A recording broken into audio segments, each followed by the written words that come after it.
So let's take a look at this skill of distress tolerance half smile. So what it is, we're taking a look at the Mona Lisa on the left, an image we've probably seen many, many times in our lives. And I think from here on out going forward, you'll probably have a different thing in mind every time you see this image going forward from a DBT perspective. So in dialectical behavior therapy, we have a practice called half smile. So when you're feeling down, sad, depressed, you simply make the effort of a half smile. It's important not to overdo it so it doesn't appear fake or phony. And it's just engaging an expression of a gentle, simple half smile like Mona Lisa in the image to the left.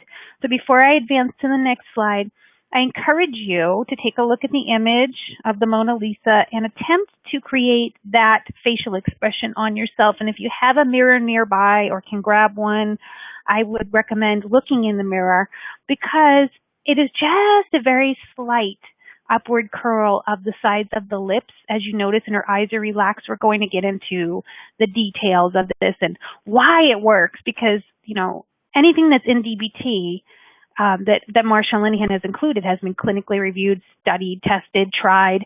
So there's a reason why this skill is in here, as odd and silly and as simplistic as it may seem. So we'll dig into the science of it and so on and how to generate this particular expression as we go on. But I do encourage you, if you can right now, to attempt to do it. So looking at the Mona Lisa, just trying to mimic that gentle half smile. Give you guys a few seconds to do that and then I'll move on.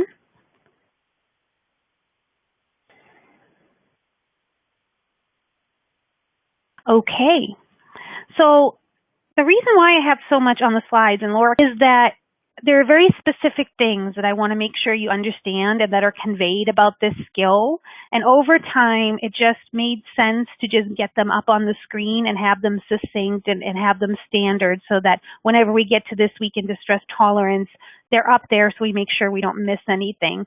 So that's why I typically like to be a little bit more conversational and, you know, a little looser in terms of discussion. But in order to do that for this particular skill, I think it's really important to cover a few serious basics. So that's why I'm going to just read off of the screen with a little bit of background information possibly inserted in as well. In the meantime, if you have any questions, comments, any ideas that come to mind, please feel free to chime in the chat box. And I will address anything that comes in there as well. When you do that, please indicate also if you'd like to be unmuted to actually speak audibly and converse about this. I find this to be a really interesting skill. So let's go ahead and talk about it. So let's talk about why we would use the distress tolerance half smile. So the science behind this distress tolerance strategy, which is considered an exercise that helps us embrace reality, which is really interesting, right? To help us embrace reality as it is, making a facial expression, a tiny little smile, interesting stuff, is not only do our emotions cause us to make certain facial expressions. So think about it. When you have anger in you, there is a certain facial expression that automatically comes on your face, and we recognize this in other people as well when they're angry too, right? Or maybe also with happiness. You can automatically think of what a person's facial expression is going to look like or what yours will, sadness, etc., etc. So not only do our emotions, as we just discussed, cause us to make certain facial expressions automatically, this is where it gets really interesting and helpful to us who want to manage our emotions. This also works in reverse. So deliberately, consciously making certain facial expressions, like we just practiced on the previous slide there, actually sends messages to the brain that help elicit certain emotions. So you get that, guys? It's a two-way street. And I think that before DBT, I'll be honest with you, I didn't know that. I didn't realize that I could actually elicit emotions by consciously changing and deliberately changing my facial expression. But it is such that we are hardwired in this way that it works in both directions. And that's good news for us when we're trying to manage distress and, you know, our emotions getting really activated and overwhelming. So when we half smile, we're sending a message to the brain that something has made us happy. And I also would go so far as to say as It may be a message that says we're calm, we're safe, we're okay, we're content, not just happy, because, it could be all of those things. And we feel good. The brain acts in turn, and we end up feeling a bit better. I've used this a lot, since we're on the category of why should we use this. I've used this a lot on days where I have felt distressed due to boredom. I don't know if you guys can relate to this, though, the distress that sometimes comes with being bored, with feeling like you're crawling the walls. Like maybe you have things you could actually be doing, but you don't feel like doing them or want to do them, such as housework and so on. So aside from that, you might be feeling really distressed because you're bored, you have nothing to do, and all that sort of thing. I've used this skill at that time, and it's helped. I felt like a little bit of a lunatic at first, but it turns out that that's because I was overdoing it. So I was sending messages that caused me to feel like I was being fake and phony. I was doing these really grand smiles, showing all my teeth, like grade school pictures from the 1980s or something. And that is not the half smile. That is an extreme smile, and that is not practicing the skill. Okay, and secondly, according to Linehan, from a document from 1993, the muscles in the face communicate to the emotional part of the brain and vice versa. I like understanding the science of it. I know that some of you guys are really into that as well. So the muscles in the face communicate to the part of the brain that controls emotions, which is fascinating. Emotions have a give and take relationship with facial muscles. This is all from Dr. Linehan. In fact, a change in your facial expression generates emotional change, as a smile or a grimace is experienced as a feeling.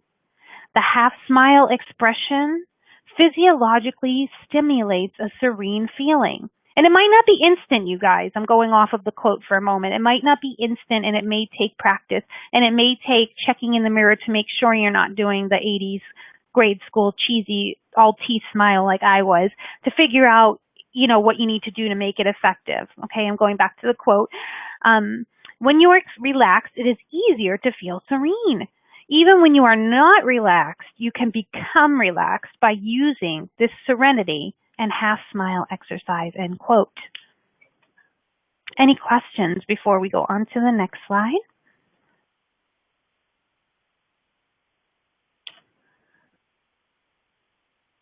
Elizabeth says, that is really interesting.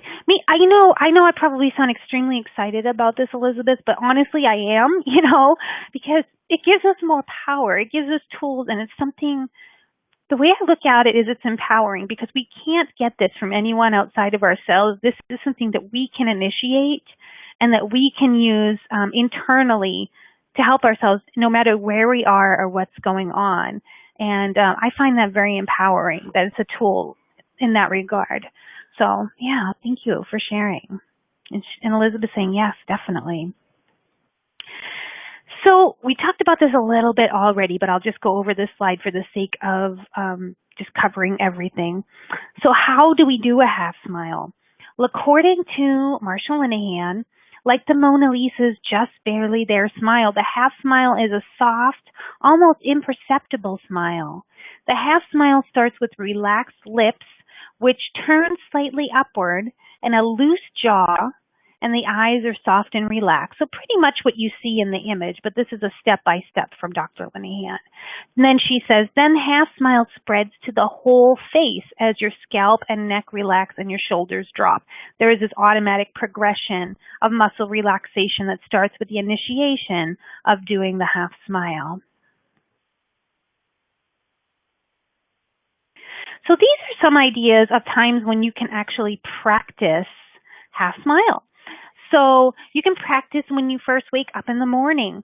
One way you can do this is by setting a little reminder for yourself, or a little sticky note, or something on your iPhone or iPad or your Android phone, whatever it is that you have by your bed that wakes you up in the morning. You can put a reminder on your lamp to prompt you to practice. And it can simply say smile and have a little smiley face on it. You may put a little picture of the Mona Lisa up somewhere that you'll see it when you first wake up. And it may sound silly, but whatever it takes, whatever is going to work for you to get you in the practice. The more you practice, the more effective this is going to be and the more strong of a tool it's going to be for you to utilize in your life. Next is during your free moments throughout the day. You can half smile when you're looking at anything still, such as a painting, a flower, or a leaf. And even though a newborn baby or a toddler is not something that is usually still, I do sometimes practice half smile when looking at such human beings. You know, I have several friends who have recently, and a neighbor who have recently given birth, and there's nothing more amazing and beautiful and smile inspiring to me than a newborn baby. So I do practice it sometimes during those visits as well. You can practice it while listening to music. You can practice it while irritated, and this brings me back to the example I gave of when I use it when I'm feeling irritated from boredom. And then it says here, when you're irritated, acknowledge your irritation. So instead of denying it, suppressing it, getting angry, pretending that you're not irritated about being bored, which is only going to make it worse, acknowledge it by saying to yourself, I am irritated. Then begin the half smile and maintain for 2 to 3 breaths and repeat as you feel is necessary.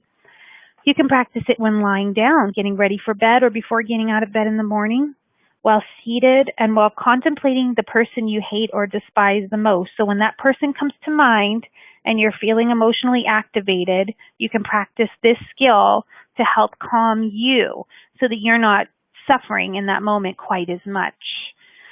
So pretty much you can do half smile anytime, but these are some really concrete examples for how to implement this skill throughout the day. Any questions or comments before we move on from this slide?